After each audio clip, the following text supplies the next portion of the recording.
Hi there, mind the wild. So yesterday I smoked some DMT. A friend gave me some changa. It's called like a mix of herbal remedies that you blend in with pure DMT to make it more smokable. A friend gave me that before I left Denmark, and I don't want you to think I'm tripping all the time. I haven't had the opportunity to trip out in Italy, and as you may hear, I'm actually a little sick. But what I felt was there was simply some kind of vibrational alignment mismatch. There was something that my consciousness just didn't want to grab a hold of, and so it was so interesting to experience how this DMT purge just moved in and all of a sudden goes, oh, and this, and we need to adjust your body like that, and this is what's going on, and oh, these are the emotional misalignments, and these are the entities that seem to be connected to your energy field that you need to be aware of so they can go back to where they came from, and so it was so interesting for me to have. I was kind of moving into it with the intention of undergoing this type of spiritual surgery because I just sensed that it was so overwhelming for me, and I am moving more into to health today. So it was very interesting for me to have this experience, and I really want to get the DMT spirits perspective on what it's about, but also why it is that it's so connected to entities. What I think is very specific to dimethyltryptamine, which of course is also endogenous in our system, is that it seems to have more of the quality that you break into a space that's already there, more than other psychedelics, which do have the signature of like altered consciousness, that you're moving into that particular space. So it's really like it's like you're being jolted into higher reality and then being brought out of it again, and that's very fascinating. But then again, it's also essentially all this channeling work is kind of very DMT like. It feels the best way I can kind of describe the high I get from channeling is it's very akin to a low dose ayahuasca trip without the physical purging and all that stuff. But that is sort of the quality of it. So I'm kind of interested in seeing how this vibration will manifest itself as I connect to it through the ethers. And it is, of course, also I think it's the only one of the big four psychedelic substances. The others being psilocybin, psilocin, the mushroom, and then LSD and mescaline. But it's the last one that I haven't channeled connected to in this way. So I'm interested in seeing what it wants to tell us, and I thank you for being along on the experiment. Much love to you out there, guys.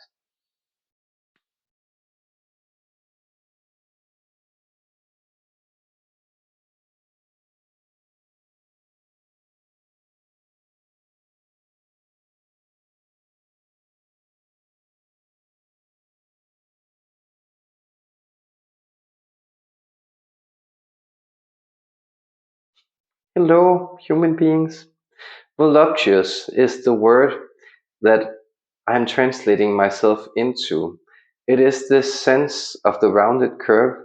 It is this wonderful meeting of the geometric with the rounded, with the pleasant, with the soft.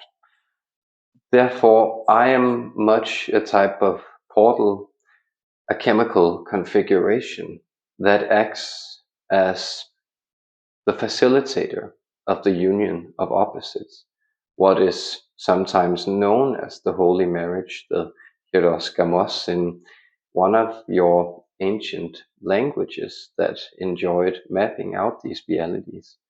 Because I play with language, I play with form, I play with vision, and I play with configuration. And it is in this playfulness that I restore. This is my deep influence that I bring in everything at once, and at once means it is all integrated in one whole instant, in one whole interconnection, in the one great web of you. You are centered, reborn, and realigned. Because so often you will find that many of the threads that connect you to some part of reality, that they become slightly broken. And so you begin to latch on to those things that are still intact instead of envisioning the entire web in front of you, and then understanding that what disparate parts then is it indeed that needs to be brought into the whole, that need to be again reconstituted, rebuilt, reconnected, so that you become this entire web of you, so that you become the unified mosaic, the architectonic principle, the building that holds steady by balancing in on itself.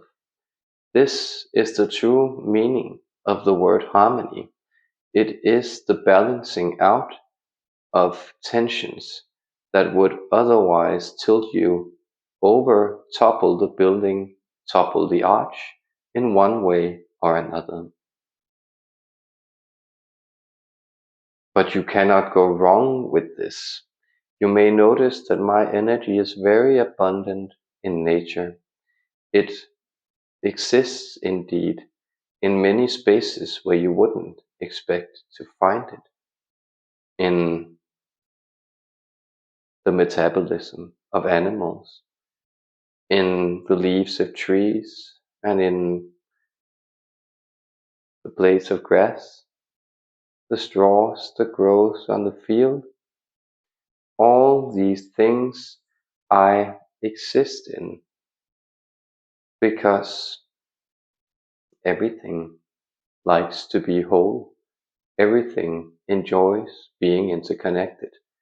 You may then find that much as you are also aware that I am a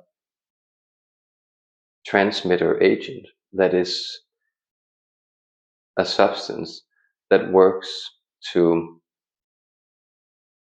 connect and configure the firing of neurons in the brain synapses.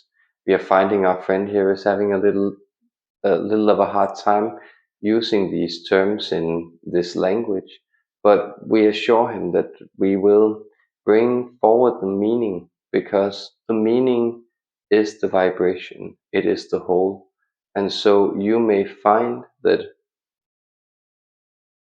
this is indeed the same that happens in the tree, or in the grass that grows in the ground, or in the nervous system, that our appearance in a part of it makes the entire structure resonate with itself. It makes it into that resonance chamber, which it otherwise could not be. This then is also why you find that my energy in particular, the influence of dimethyltryptamine in whatever way you ingest it, to have a strong experience of it overtaking or reconfiguring your consciousness, that this influence is something that lends itself to you connecting with your counterparts. It is because it connects all of the layers of the body, all of the otherwise usually invisible parts of yourself. It makes manifest, and it makes them vivid, we could say. But what you then may also often discover is that within this space, there are again certain beings, let's call them agents of mischief, trickster spirits, things that tend to lend more energy than they give back, that these may very well connect to your outer energy field as it expands. much as you will find that when you take a vessel across the sea, it may pick up barnacles, other types of growths, it may pick up algae, it may pick up things that are essentially lending life force from what it perceives as a vital target, a place where it can grow its own purposes, but that these are essentially feeding into ecosystems that the ship has nothing to do with, that it is only superficially traversing the sea, and therefore what goes on in the sea, how barnacles and algae, other such life forms, what they may play of roles in their respective ecosystems is not really relevant to the ship, and even less so to its crew. Therefore, this is often how you will perceive these dark entities or beings that may seem to exert negative influence on you. They are a part of spiritual ecosystems where they simply are looking for places to attach and grow. Therefore, they're also fairly easy to brush off. But what you need to do then is, of course, to have access to these undersides of your vessel, that is, these outer sides of your vessel. So you can't really scrub off or repair your ship, retar it, unless you bring it into a dry dock. You need to put it on land, and we could say that it this way. We in particular, though you can use other consciousness building agents, we act as this type of drone visibility, this dry dock opportunity to bring your vessel into a state where it is not sailing, it is not being used for practical purposes. Rather, you get the chance to simply observe and diagnose, and then you have the chance afterwards in the reconstitution phase that often plays out for longer than the inspection phase. You have the chance to repair, to reconstitute, maybe even improve before you again make your vessel seagoing. So this is the metaphor we are using. This is the image that is helpful, because indeed we also perceive your bodies as vessels, and we see so much of what goes on in your life down here in terms that you may not be aware of, because you're often observing your entire sea voyage from the privileged but also limited vantage point of the captain's quarters. Well, this place where you are busy reading maps, poring over your orders from at home, worrying about what will happen when you get there. And rarely do you then take the time to inspect the entire ship. Rarely do you then check in with what is going on from the vantage point of the lookout post, or in the cargo deck, where stowaways also hide, where there are some of these ship spirits, ship leprechauns. We are aware that in the language, another language of this friend, this is sometimes known as the Klabauterman, this being, or Klabauterman, this ship leprechaun, that also needs to be taken into account. So that is, notice how many things in you are a part of the whole structure, and how if you simply address one of these things with attention, take it into account, respect it, it is for the benefit of the whole. This is the odd thing that you always discover in your life, that if you find things are out of sorts, then simply addressing one of them with the intention of setting it right seems to have an energetic emanation where it then connects to other phenomenon and sets them right. So this is the grand cleaning that you can always do, or this is the thing about responding to emails or cleaning up something that you didn't feel like, or maybe giving yourself a time out or tending to your physical needs or your mental needs. There are simply different ways to do it, but often you sense that at this moment, if I address this one thing that is seemingly disconnected, this one strand of the web of me, I will connect that, and that will make the entirety of the web far more solid. So this is what we do. We are a resonance chamber for the totality of what you are, for the totality of structures. And therefore, we interconnect everything in this prismatic rainbow reflection of you, where all the colors together make up the radiance of life-giving light. Therefore, I, the spirit of dimethyltryptamine, I have been overjoyed to communicate with you this day. I have been very happy to communicate with you. And indeed, I am resonating with you.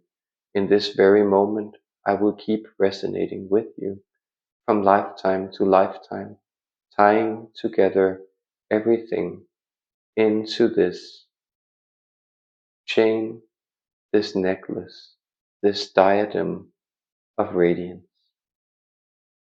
My love to you.